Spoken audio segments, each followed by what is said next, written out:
ଆଜି ମୁଁ ଏତେ ହଇରାଣ ହେବି ବୋଲି ଭାବିନଥିଲି। ହ୍ୟାଲୋ ସାଙ୍ଗମାନେ, welcome back to my new blog. ସକାଳେ ଆଜି ଏତେ ଜୋରେ ବର୍ଷା ହେଉଥିଲା ଯେ ମୁଁ ଦେଖି ବହୁତ ଖୁସି ହେଇଗଲି, କାରଣ ମୋତେ ଆଜି କଲେଜ ଯିବାକୁ ପଡ଼ିବନି, ପ୍ରାଇଭେଟ ଛୁଟି। ମୁଁ ଡେରି ନକରି ଫଟାଫଟ ବ୍ରସ୍ କାମ ସାରିଲି, ଦେନ୍ ବସି ପଡ଼ିଲି ଖାଇବାକୁ।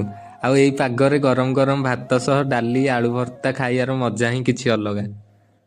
ଖାଇସାରିଲା ପରେ ବାହାରି ପଡ଼ିଲି ବୋଉକୁ ଦୋକାନ ଛାଡ଼ି ଯିବାକୁ, ହେଲେ ମୋର ଦୁର୍ଭାଗ୍ୟ ଗାଡ଼ି ହିଁ ଷ୍ଟାର୍ଟ ହେଉନି।